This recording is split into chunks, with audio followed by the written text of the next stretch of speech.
We're going to take you on a virtual trip to Rwanda. And a couple things you need to know about a virtual trip. Number one, I can tell you from experience, it's not quite as cool as actually being there, but it's a whole lot easier getting there with a virtual tour than getting on a plane for 21 hours to fly there and then getting on a plane 21 hours to fly back. So we had the privilege of going to Rwanda on your behalf.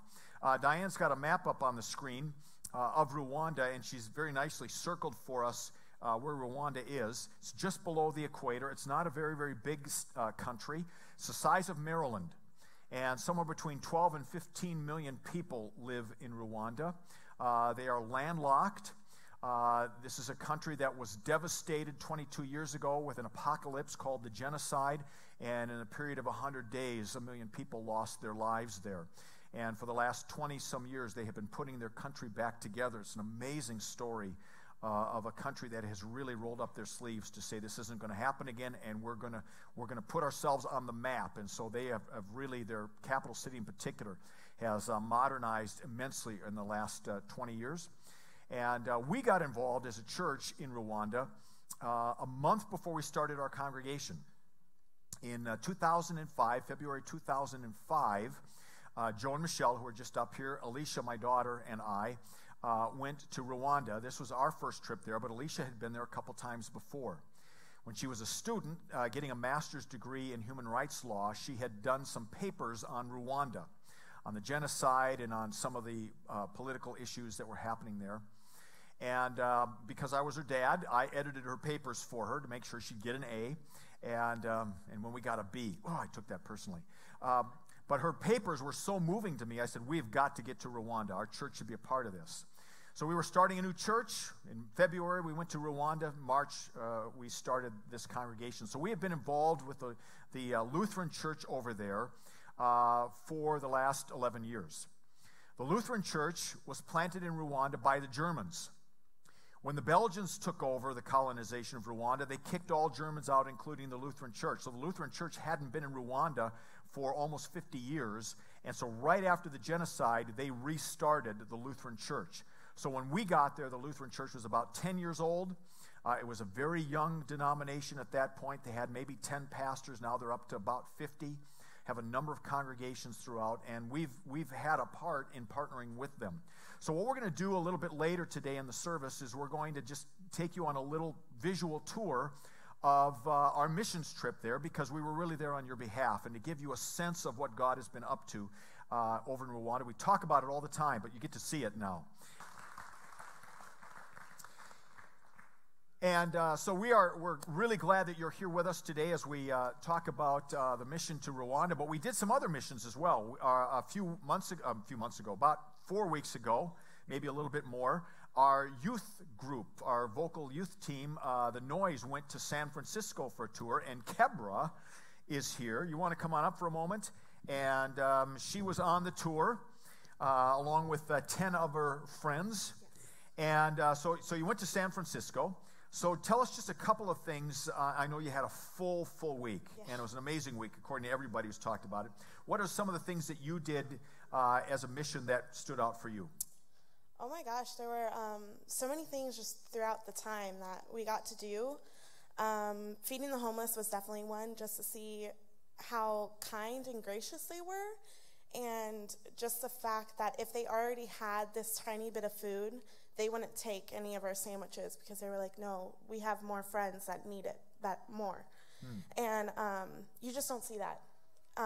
Those of us who are privileged, we don't think like that. So to go and see those that are less fortunate, think of others before themselves when they're in the same position was really enlightening. The other one was probably when we got to go sing 14 Challenge.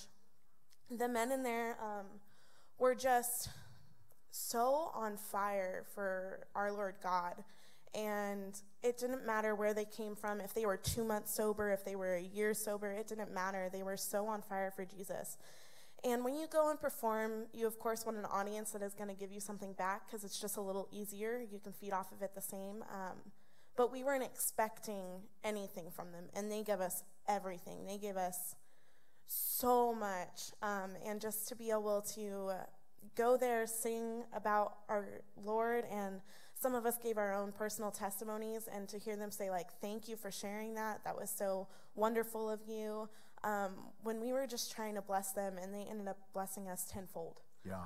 So just to kind of go somewhere and you expect to be blessing people, and you pray that you get to bless people, and then you also pray that God just kind of opens your heart and your mind to other things, and he comes in and blesses you 100 times more than you probably bless them.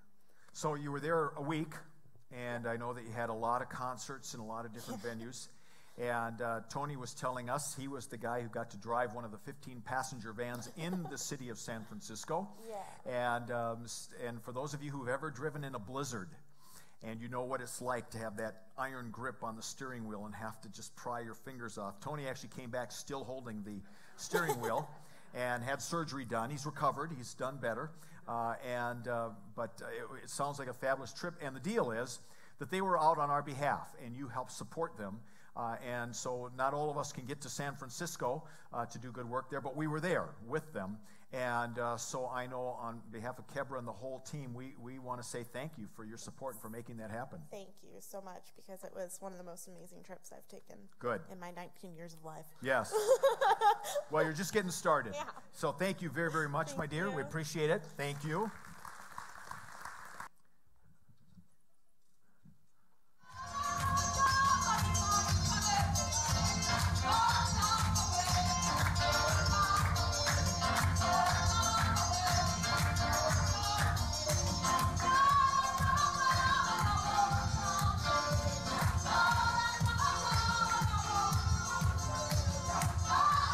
This is a little bit of the worship service. You see, they don't really get into their worship.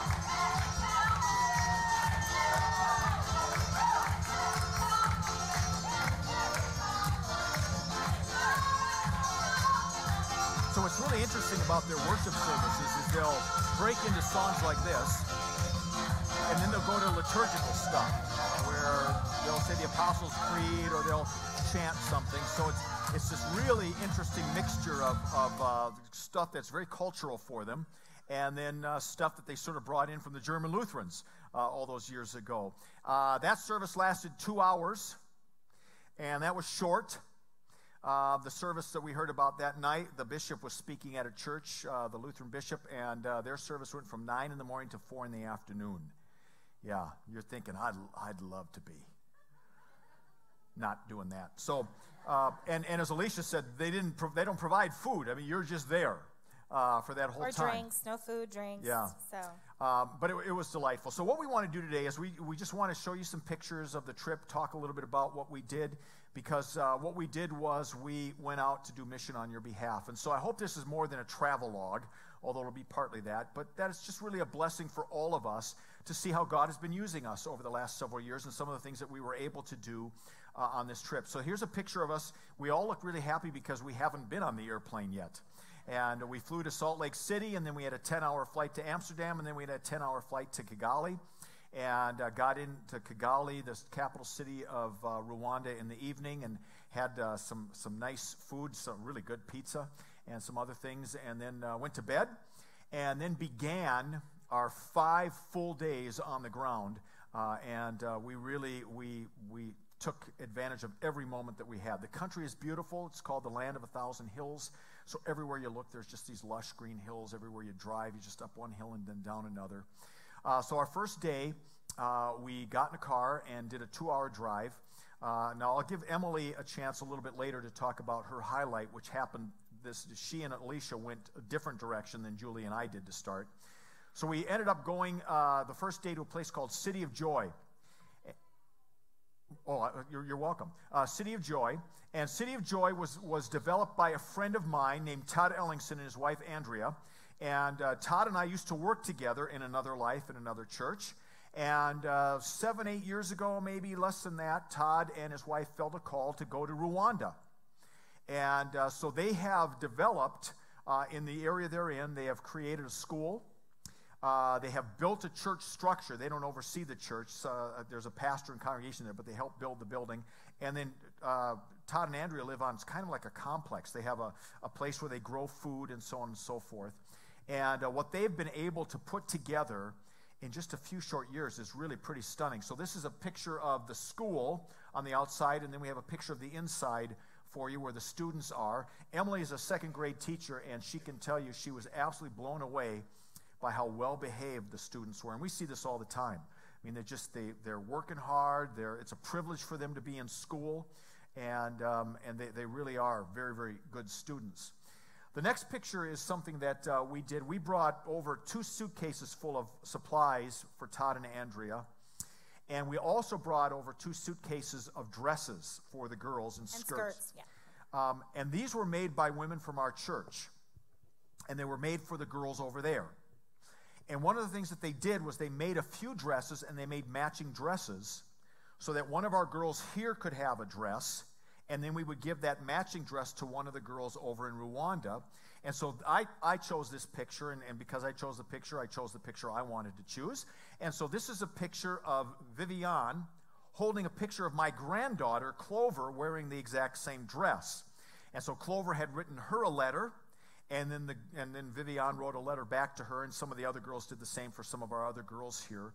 And it was just one of those, for me, a very, very tender moment to be able to give her that letter from Clover, show her the picture, and then just bless her and make the sign of the cross on her. And it was a way for me to just connect back home. And all of these kids were delightful. So that's one of the things that many of our women did. And so those are some of the supplies that we brought over to Todd and Andrea. And then this is a picture of Todd and Andrea. They have 3 kids. So they make that long flight home once a year. And then the guy over on the opposite side of Todd is Muzigura. Pastor Muzigura is the pastor of the Lutheran Church in Nyamata, which is the church that we've been sponsoring for 11 years. Nyamata is about 30 miles outside of Kigali, or 30 minutes, and it was the center, the epicenter for the genocide. And so it was an area really hit hard by that. And Pastor Muzigura does some ministry there, and we'll show you some more pictures of him. So we drove back. We met up with Alicia and Emily. They met us there. We drove back then into Kigali, where we had dinner with the bishop of the Lutheran Church and 3 of his associates. And they just gave us an overview of the growth of the Lutheran Church there and what they're up to, and thanked us for the support that we've given to them for the last 11 years. And it was just a very, very nice evening with them. And he's a fairly new bishop, so we were really delighted to have a chance to meet him. The next day, we had a 3-hour drive one way to the medical clinic that we have been sponsoring. So if you've been hanging around here a while, you hear us every once in a while say we're supporting a medical clinic. So our first stop was to visit with the mayor of that area, because we've been working with an organization called Project Cure. Project Cure takes medical equipment, refurbishes them, and then gives them free to clinics like the one that we support.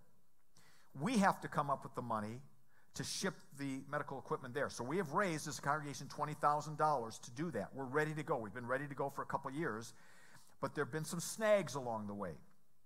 So we wanted to meet with the mayor and let him see us, and to know that we've been an active part of Mumea, and to really ask him to help us get those medical pieces of equipment into that medical center. And so it was a really important meeting. It was a good meeting, and he just came across to me as a very, very good, strong leader who will help us with that.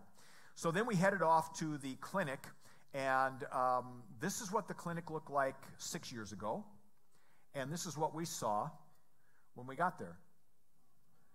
Now, what's really amazing about this is that Pastor John, who's a Lutheran pastor there, he's one of the first guys that we came in contact with 11 years ago.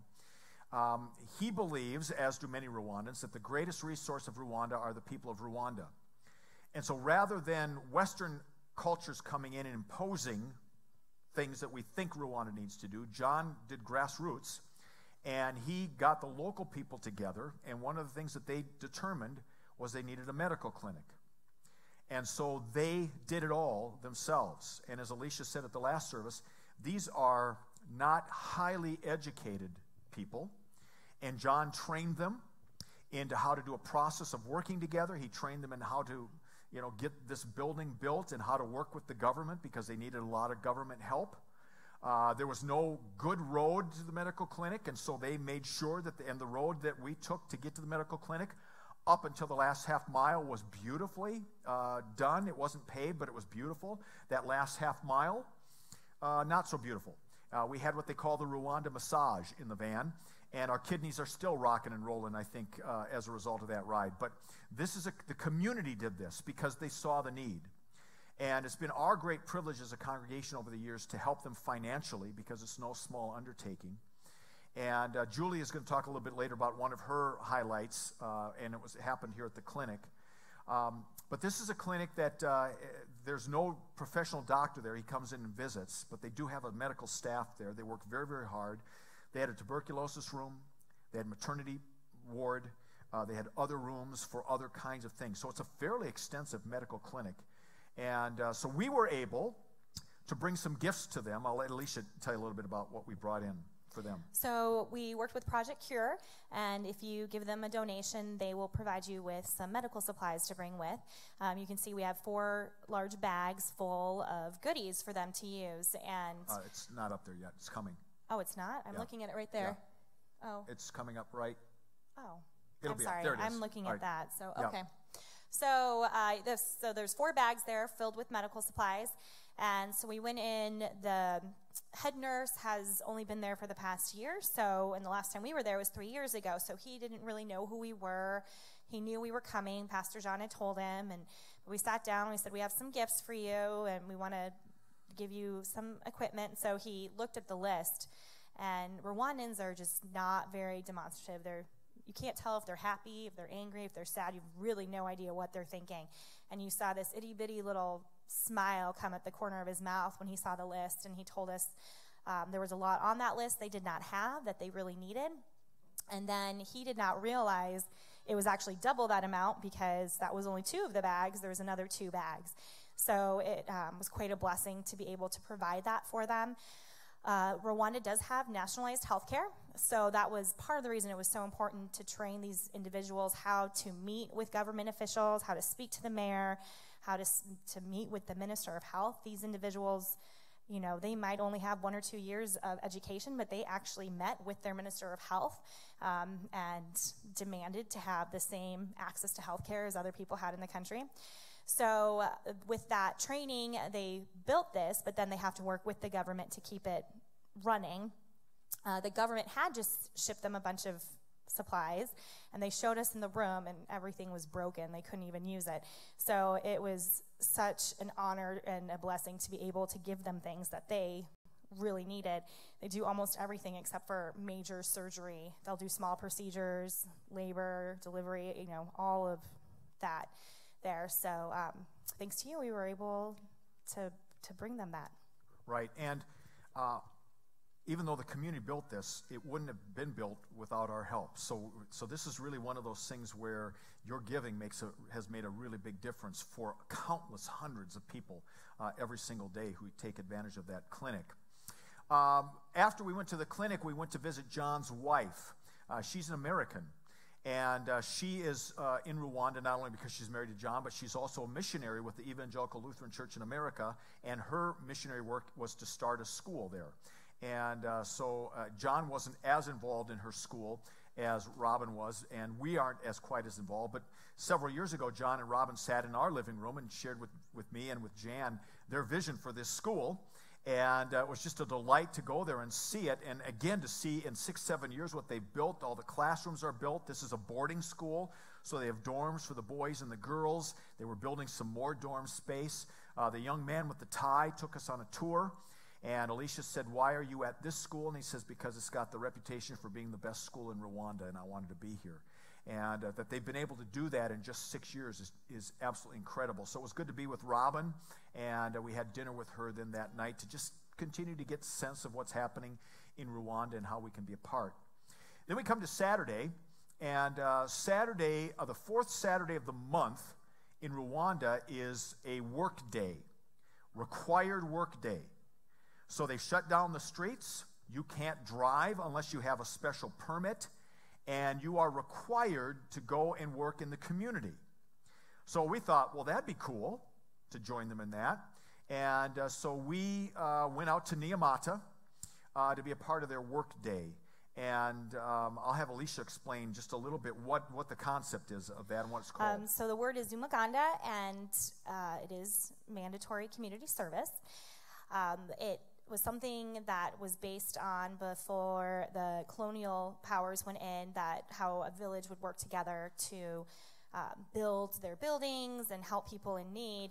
And so then after the 94 genocide, when they needed to rebuild the community, that's when they decided it would be mandatory. They've actually done a lot of amazing things with this program.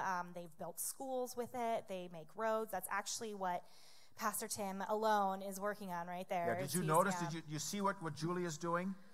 You see what Emily's doing? You see what Alicia's doing? And then do you see what Pastor Tim is doing? I just want to point it out. So in all fairness, I really didn't do much, but Julia and Emily definitely did. Emily ended up with blisters and splinters on her hands, and she also broke a hoe, which was, I thought, oh no, we've ruined this. This is like their only tool, but they really quickly put it back together, and they actually trusted her to use it some more. Pastor Tim did get to use a machete and cut things. So what we're doing right there is clearing the road. It was a very Rwandan experience. You have to be off the road by 8. So we got there. They say, go that way. We go that way. Nope, go back the other way. So back and forth, back and forth.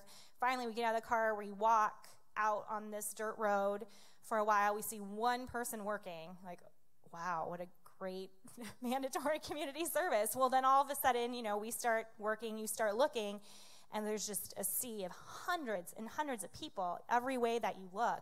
And they're all out working together. There were other foreigners there that day because the community was receiving an award for getting the most people signed up for their national health care cards that they have to carry.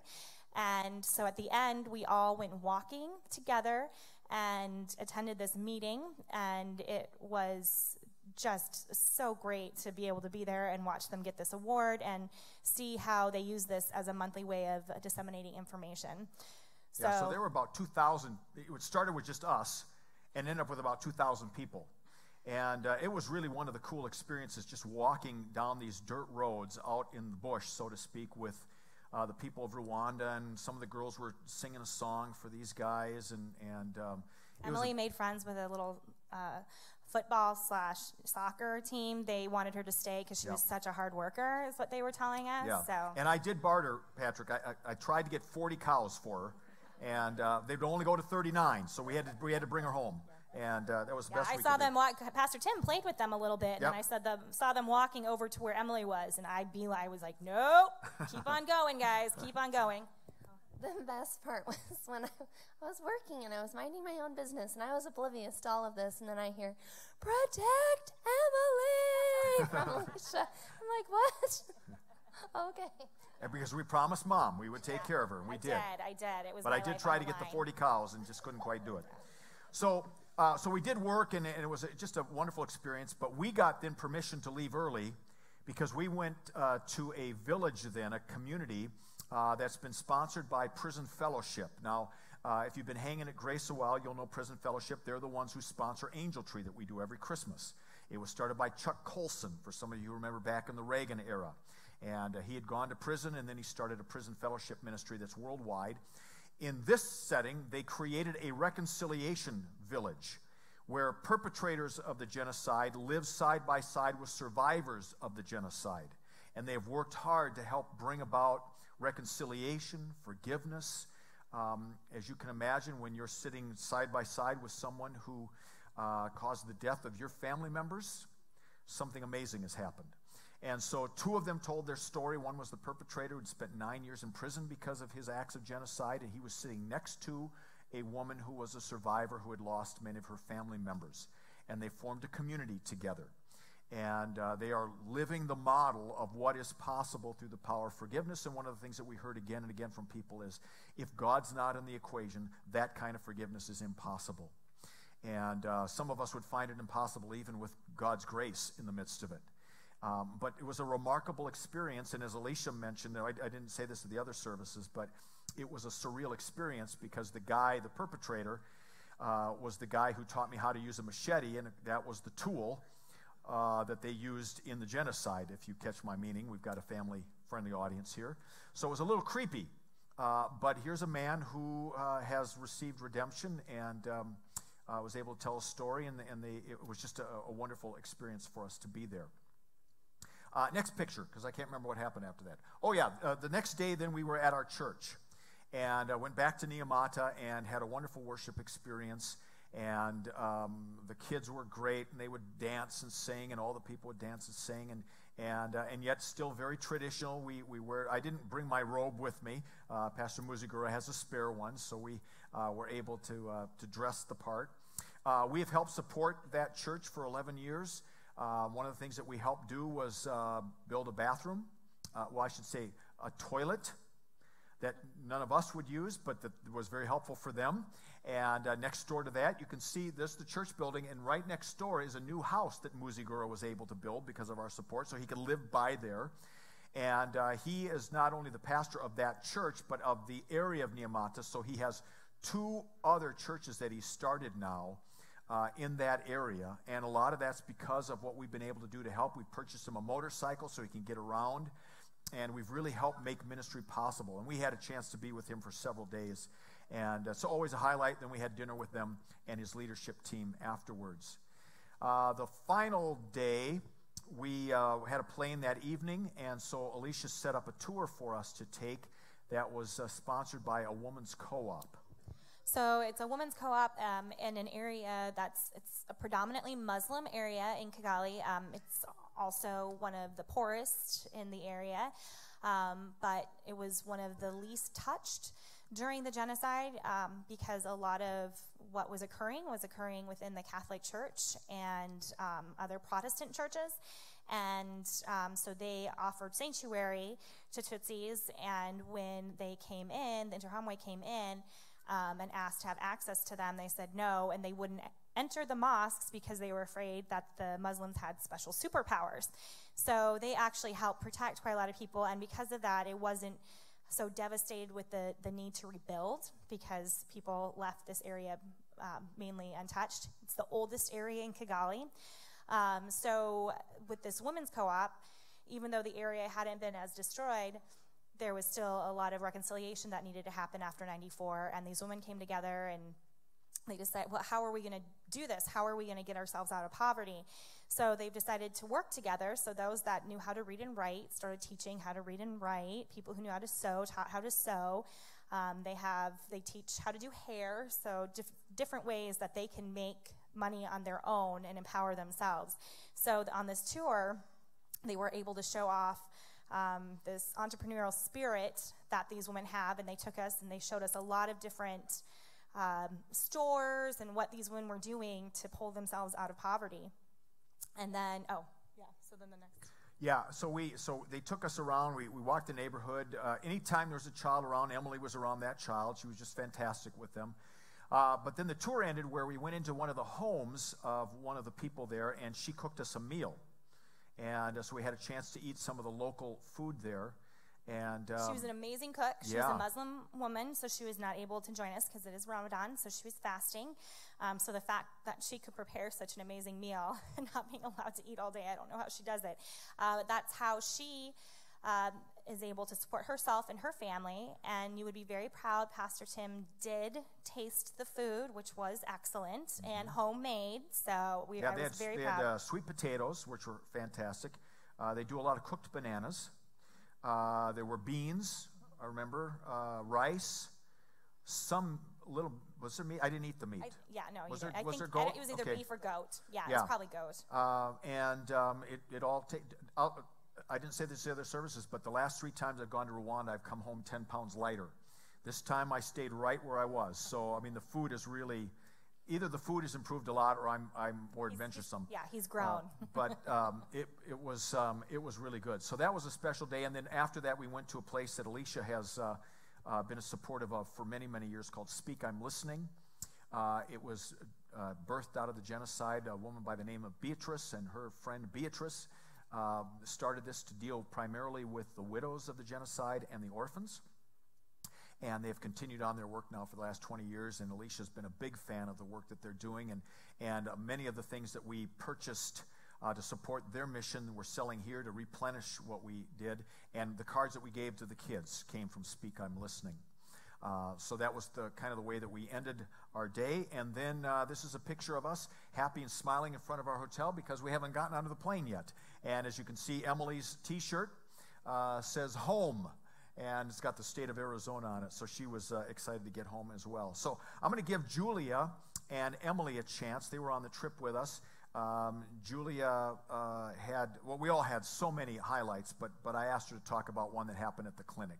Yes, this was at the clinic in Mumea, and again, the clinic is beautiful. It's so needed, and it was, I felt blessed to be there. So Emily and I we were venturing away from the tour guide, and so we were wandering on our own and found a grandmother who was anxious to show us her grandbabies that were just born 2 days prior, twin girls. So we went into the maternity/other ward because there was other people in there that weren't having babies, and she insisted that we hold each baby and then switch the babies, and she felt very blessed for us to do that. But for me, I felt blessed to have her allow us to hold these precious, beautiful babies, and we did so and gave them a blessing, and then unfortunately had to give them back. So, but it was a beautiful experience. I always gravitate to anything healthcare related, anything that's helping women and children, and that clinic was truly a blessing that it is there, and I was happy to be there. And then Emily's highlight happened the first day. So I mentioned that we went to City of Joy, but Alicia and Emily made a little stop on the way to City of Joy, and Emily had a kind of a big dream come true. Yes, so about 8 years ago, Pastor Tim and Alicia came back from Rwanda, and they were talking about their trip just like this. And so this is very surreal for me right now. And I saw their pictures and their videos, and I heard them speak about their time there. And it was then that God really set my heart on fire for Africa, but for Rwanda specifically. And so 4 years ago, I wanted to sponsor a child from Compassion International. And as I was looking on the website for a child, I really wanted a child from Rwanda, because I thought if I got to a country, it would be Rwanda. And so I started sponsoring this little girl. Her name's Esther, and she's from Rwanda. And so when we started planning this trip a year ago, I asked Alicia if it would be at all possible if I could set it up and go and meet with her. And Alicia was very gracious, and we were able to set it up. And so I had been praying for the past 4 years, ever since I started sponsoring her. I've been praying that I would be able to meet her someday. It was a far off dream, but someday, God, I want to be able to meet her. And this past week, I finally got to meet her and her family, and these are her parents, her papa and her mama, and we're standing out in front of their house, made of mud, and while we were meeting, we went inside their house, and the father told me that he had been praying for the past 4 years that I would come and visit them and meet them. And so we both had been praying for the same thing for the past 4 years. And so I got an hour and a half to meet with them, which was definitely not long enough. And we just, she sang for me. She's part of the choir, and she sang for me, and I gave her gifts, they gave me gifts, and just something that I learned from their family and from all the Rwandans is they have nothing. They have barely anything. And they are so faithful to our Father, and they are so generous. They the gift that they gave me was the peace basket that's in the picture, and the mom's holding, and it's the peace basket. It's filled with ground nuts, which are super teeny tiny, and ground nuts are something that they grow because they're farmers, and so the ground nuts grow in a pod. So the pod is picked from the bush and then taken out of the pod, and then this whole huge basket is filled. And so it was just a very humbling experience. And so, yeah, they're just very faithful and very generous. And so it was just so good to meet them and spend time with them. The dad actually said that he was wishing that the compassion people would just leave and just let us spend time together, which was super sweet. And so, anyways, yeah, I just loved them, and they just loved on me, and so it was just a big love fest for an hour and a half. So if any of you have ever sponsored a child, Jan and I have been doing this for years, the chance to meet the child you sponsor is very, very rare. So that was a very special thing that Emily got to do, and so she got her highlight right away at the very beginning of the trip. But thankfully, every day, every moment of every day was really a highlight for us. Again, representing you and being able to bring some of God's grace here over there. And I know Alicia just wants to say a special thanks to you for all that you do to make these things happen. Yeah, I just wanted to reiterate what an honor and a privilege it is for us to be able to go on your behalf. A lot of the people living in Rwanda, unfortunately, live in poverty, and with that, you can feel very alone and isolated. Not only that, what happened in 1994 left the country reeling and really feeling abandoned, and as if there was no one anywhere in the world that cared about them. So since we've been in there the past 11 years, and when we go back and, we support them financially and we tell them we're praying for them, it is just a huge thing for them to feel that kind of partnership with others, and to know that there are people out there that care and want to know what's happening there and want to be a part of their lives. So I just want to say, as someone who cares a lot about Rwanda, just a huge thank you for your support and your passion for helping in missions and ministry, because it's making a huge difference throughout the world. Yeah. So thank the team. Good job, guys. Thanks so much.